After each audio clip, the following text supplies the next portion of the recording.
Hey there, this is Ann Westerheim from Ikaru, and thank you to everybody for joining us for our cybersecurity training this afternoon on Protect Your Passwords.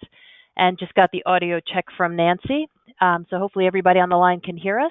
If you have any technical difficulties, please call 978-692-4200. So first, a little background for the folks who don't know us well. We were founded well over 10 years ago, and our mission at Ikaru is to provide enterprise-class IT services to small business. And that's everything from help desk to CIO-level strategy, and we've worked with over 400 businesses in the area. Our workshop mission is to help you get more from the technology you already have and introduce you to the new technologies you need to know about.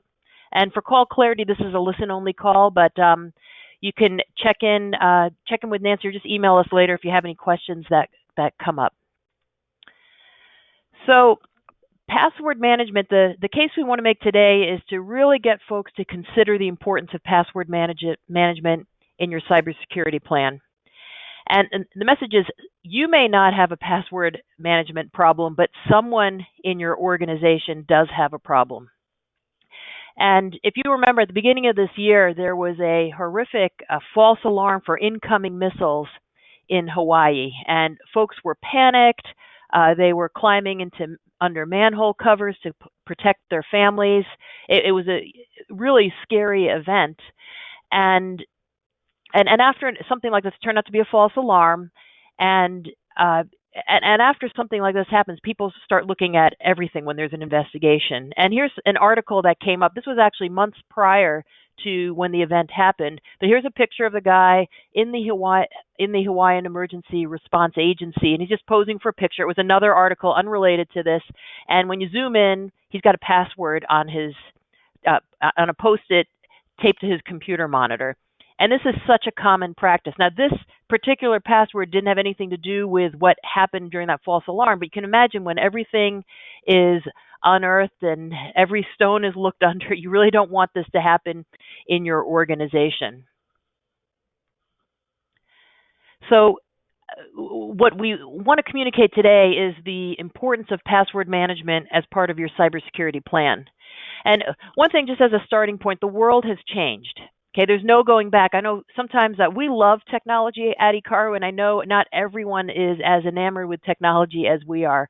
But one thing is for certain is the world has changed. And in a lot of ways, when you look at this, we have so many more capabilities today, so much more efficiency in how we can do things. And unfortunately, there's a number of things that kind of go along with the territory, but there's really no going back.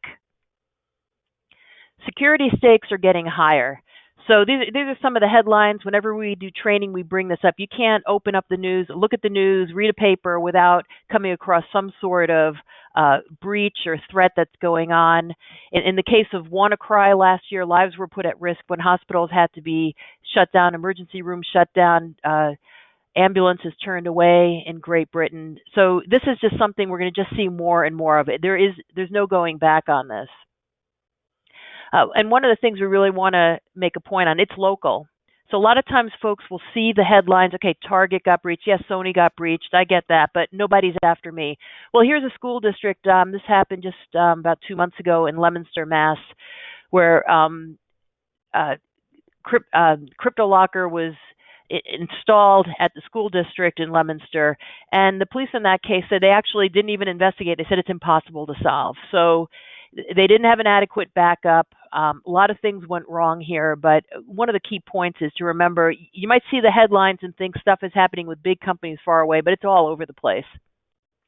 Another question that we get all the time is, well, aren't Macs immune? No, you can get viruses on a Mac, and here's a pop-up showing this is a fake Microsoft support message. So by the way, Microsoft doesn't include a phone number to call on any of their real messages. If you get one of these, it's fake, and it can happen on a Mac. So I think in some ways the news has raised a lot of awareness with folks. And in other ways, to some degree, it's kind of made people numb. And it's really important to remember that cybersecurity is something that everyone is responsible for, and it really will impact everyone as well. So why is all this going on is your information carries value in the black market. So stolen, iTunes account, credit card details, etc. People are going after health records, etc. Your information has value. And it's not this genius hacker. I think that's, in the movies, there's some genius hacker who has a vendetta against a company, etc.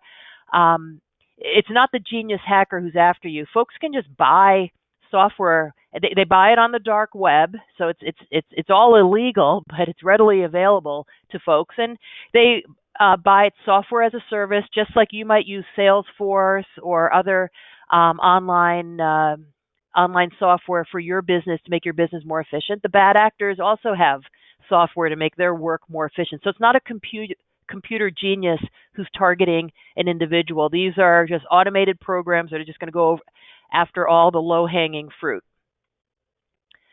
And a lot of this is also beyond your control, because as you may put in lots of things to protect your network, but there's also new things that come up. There were chip flaws discovered at the beginning of the year that were basically dormant for a long time. They were discovered. There's patches put out against this. Stuff is changing all the time. Another really common thing is security is not something that you can just install and then sort of set it and forget it and never update it. The landscape is constantly changing. There's new vulnerabilities found. There's new threats found. The bad actors are always trying to stay one step ahead of the game. And a really important message and a really important part of the ICARU mission is to educate small business on cybersecurity. So half the attacks, reports are kind of all over the place, but roughly half the attacks will target small business. And not because your small business is necessarily specifically targeted, but because these automated tools they go everywhere. So whoever clicks on that link, the Leominster School District, somebody probably clicked on a link in a phishing email and got and wound up installing the virus. It probably will never be known. Only 14% of small businesses actually rate their ability to mitigate cyber risks as highly effective. So half the threats are coming at you, even though they're not in the headlines. Not enough small businesses really feel prepared. And there's a lot of human error involved in all of these threats as well. It's that phishing email comes in with the bad link and somebody clicks on it. So when we talk about protecting your network, protecting your data, protecting your business, we talk about layers of security. And the analogy we use is like bulletproof glass. So we're not going to get into everything today, but in other training sessions we've gone through this. There's a lot of things that you need to put in place. If you're on a standard managed service support plan with us, you already have antivirus, DNS protection. We recommend business class firewalls with perimeter security on them for all businesses. Doesn't matter if you're 2 users, you should be on a sonic wall firewall and not relying on just the generic Comcast or Verizon or something that you pick up at Staples. Just the more things that you put in place, the stronger your protection is. And the case we want to make today is you got to really focus on your passwords. And another way of looking at the layers, this is a chart we like to use when we sit down and talk to folks. There's each one of these things, many are required by law. They're also required to keep your security safe. You're thinking about protecting your business and compliance, and passwords are a really strong part of that. So within these layers, you'll see there's a lot of technologies that can get put in place. There's a lot of processes, management processes about what do you do when you add a new employee or you separate with an employee, processes around that. And then really it boils down to people. And a lot of the bad actors have kind of figured this out that, in this day and age, there's nobody who's running a business that doesn't have antivirus protection. That's not, you better all be doing security patches. Those are required by law. But they kind of figure this out, and they're going after the people and the habits of people and the weaknesses. So that kind of brings us back to this idea of like, what are you actually doing with your passwords in real life? Are they on a Post-it, or maybe you put them, they're not taped to the monitor, but maybe it's underneath the keyboard, or you might have a piece of paper that you keep in your briefcase or computer bag.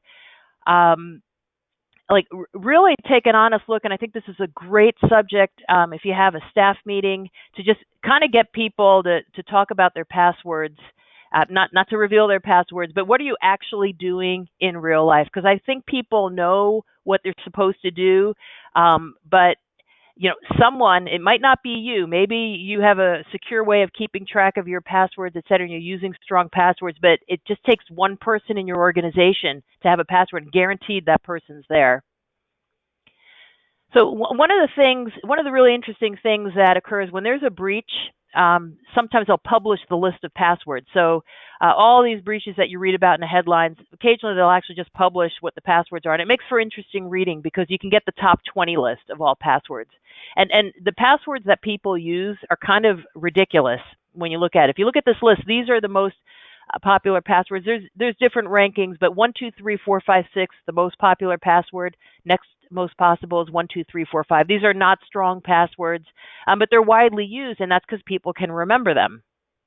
And remember, it's not some person who's trying to get in front of your computer like in a movie. They just use automatic password crackers and can attempt as many times as just keep going with an automated password cracker. So these are going to get cracked pretty quickly. So if you see, take a good look at this list. If you see any password that you use on this list, change it today. Here's just some more statistics. You see 1, 2, 3, 4, 5, 6, QWERTY, the word password. Different studies will show the numbers higher as 70% of small businesses getting targeted for breaches. I would say it's roughly half. And with automated tools, they're going after everybody. And one of the little glimpses into this was back to that WannaCry attack that did most of its damage in Great Britain. The ransom that was asked for was just like $1,200. It was a random attack. They just happened to get a major hospital network, the National Hospital System. So that's extremely important for folks to know. In terms of the cost, and when you take into account downtime, loss of reputation, et cetera, the cost of an actual breach is quite high. And looking at this one layer deeper, like beneath the headline. So Target was breached, major headlines, 160 million plus in damages. But below you'll see some small business results. And these are from an insurance company in California published a report on claims that they've paid out to their small business clients. And you see a dental practice was hit with $33,000 cost. And that was just due to the records that were stolen. That doesn't really factor in the reputation, the damage to their reputation. A credit card breach at a restaurant cost them $99,000 in fees and audit expenses after the fact, because they had to go in and then prove all their systems were secure again, et cetera. Bowling alley was also racked up about $60,000 in fines due to a breach. So these are huge numbers for small businesses, and they sort of pale in comparison to the big businesses, but don't think it's not happening to small business. So one thing that we always ask folks to consider, like when we're doing disaster planning with folks, is what would it cost you for your business to be shut down for an hour or a day or longer? And this means that, let's say you get like a crypto locker or whatever the event is in your business. Well, now you got employees, they can't work. You may not be able to conduct business at all. You're not going to get revenue, and it could cost you more than you think. And this is a great exercise to go through. And actually, we have a downtime calculator that we could send you a link to. But this is something to really think through and not think about this the first time when you have some sort of disaster. In this case, we're talking about securing data and breaches, but this could also be any kind of damage to your network that could occur. But really think hard about what the impact of downtime is on you. Another really important thing, we've talked a lot about protecting your data. The other really important thing to consider is compliance. Mass data security law has specific regulations about how you have to manage passwords. HIPAA, other industry-specific regulations have similar regulations, and they're all based on the NIST standards. So remember, it is the law. So that post-it that was on that monitor, that is specifically illegal in Massachusetts. And this is an exact quote. This is from the Mass Data Security Law, but it says it just gives some language around how you have to manage passwords. So control of user IDs and other identifiers, a reasonably secure method of assigning and selecting passwords, etc.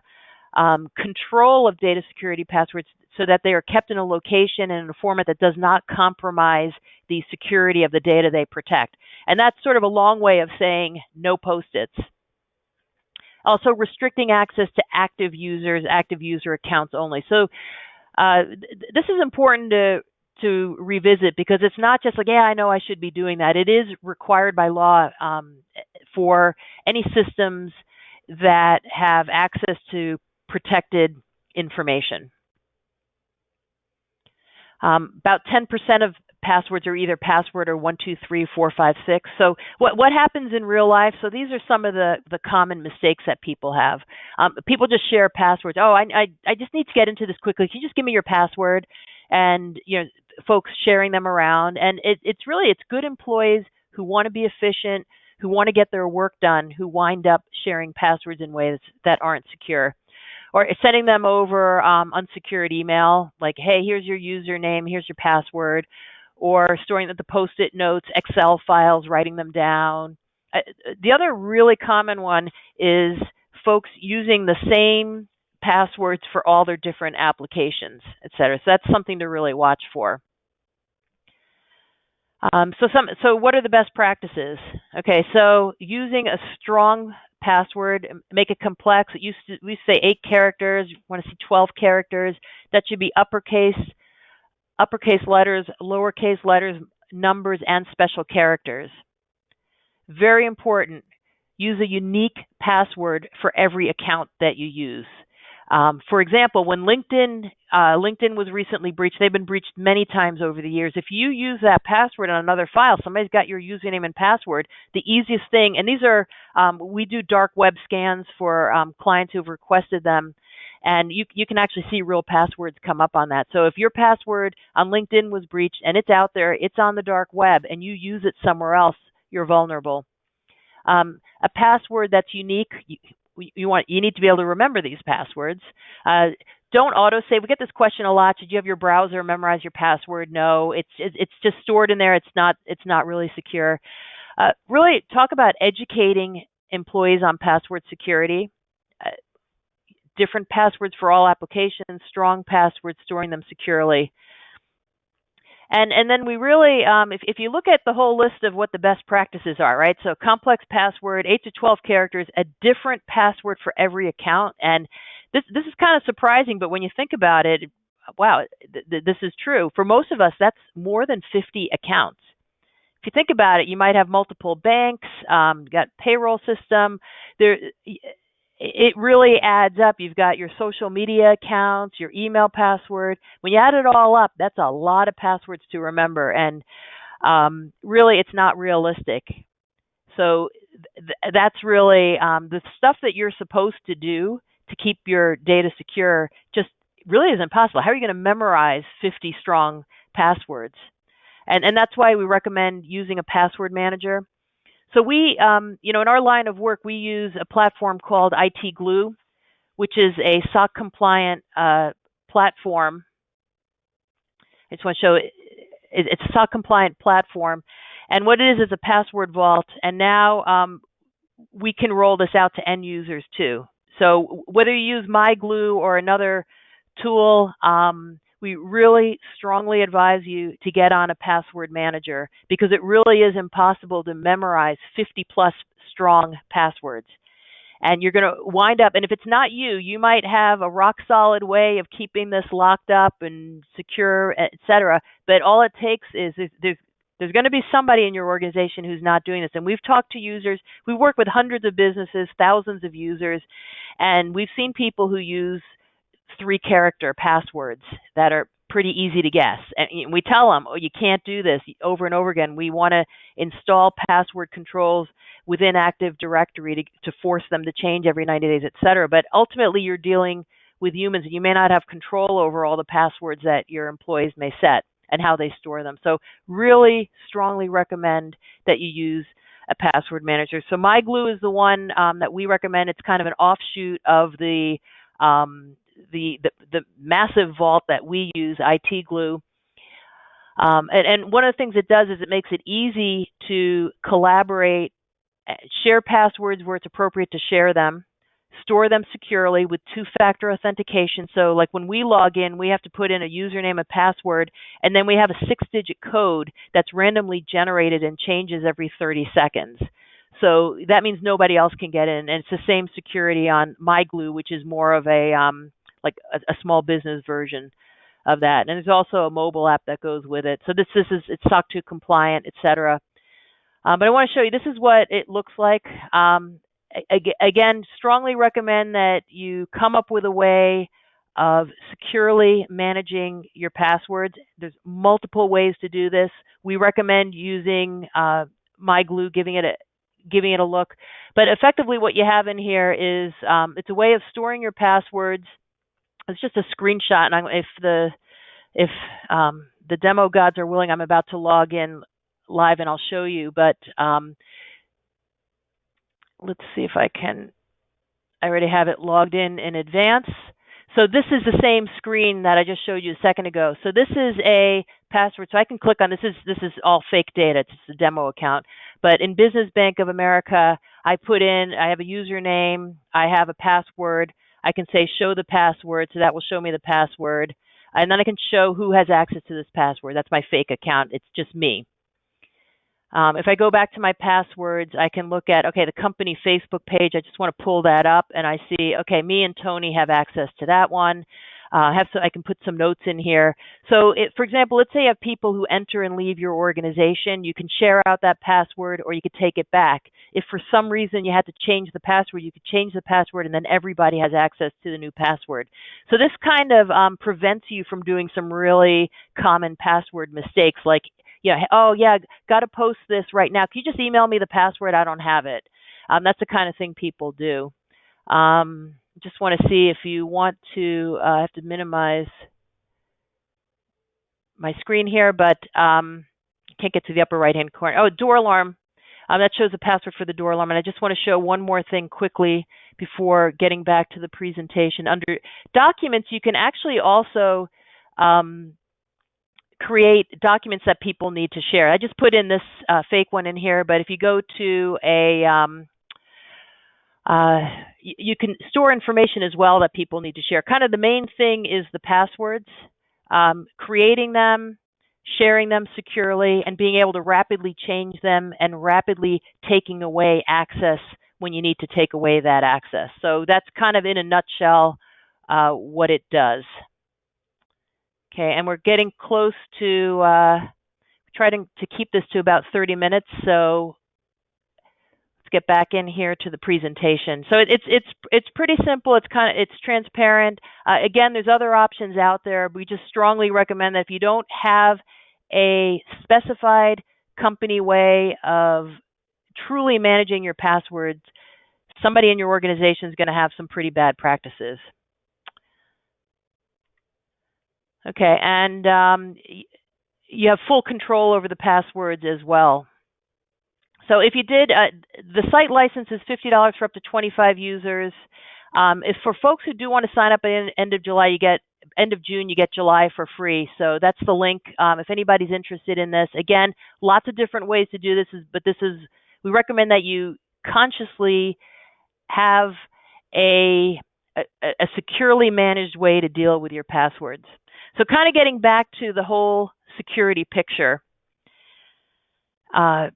really, security is about having multiple layers of security. So if you have the firewall in place, it gives you a lot of protection. You're better off than the other person who's on Fios or Comcast who just has, the generic firewall associated with them. Security updates, these are required by law. Those are all the patches. As we know, in May, Microsoft released a bad patch. That happens very rarely, but it's a double-edged sword. You really have to keep your system secure, and every once in a while there is a risk of a bad patch. Advanced antivirus, internet gateway security. There's something that we put in on everybody who we're managing called Cisco Umbrella, and that's DNS protection. That's looking at if you go out to a random, like all of a sudden you got network traffic going to Russia for no reason. It's going to detect that and block that, kind of like credit card fraud analysis, the firewall. But so often people don't really think about the password. So now you have the human component. So how are you remembering your passwords? How are you ensuring that users use strong passwords and different passwords for all the applications that you use? It's a lot to ask users to do. So that's like the one strong takeaway, that we really want people taking seriously, because you may not see it, but it's there. I also want to point out that there's an infographic that's attached that you can download from this GoToWebinar session. All right, and with that, again, trying to stick to a half an hour. I know people need to get back to work. Please ask us questions. We have a blog. We love to get questions because we use those for our blog posts, and hopefully you'll get some value out of that as well. We have a monthly Technology Advisor newsletter. Please send an email to me and just put ad in the subject or something. I'll know to put you on that. We're also on social media. We try to get the information out there. We view cybersecurity as really it's a public safety issue at this point, because you're relying on other people to protect your information, and your customers and your employees are relying on you to protect their information. So it really is important. This whole education component is extremely important in the mix, that folks are staying up to date. We highly recommend that you bring up these kind of topics at your staff meeting. Don't just assume people are doing the right thing. A lot of people are like, yeah, I know I'm supposed to have a better password. I know I'm not supposed to use the same one, but they wind up reusing them, and to great consequence. And keep in mind that these major sites are getting breached all the time. In fact, on Yahoo, every single password for every Yahoo user has been breached. So if you're using that password anywhere else, it's out there. So that's something to think about for folks, and we can't really emphasize that enough. But with that, we're coming up on the half hour. I know people need to get back to work. Hope you enjoyed the webinar, and please ask us questions. Thank you very much for joining us today. Bye-bye.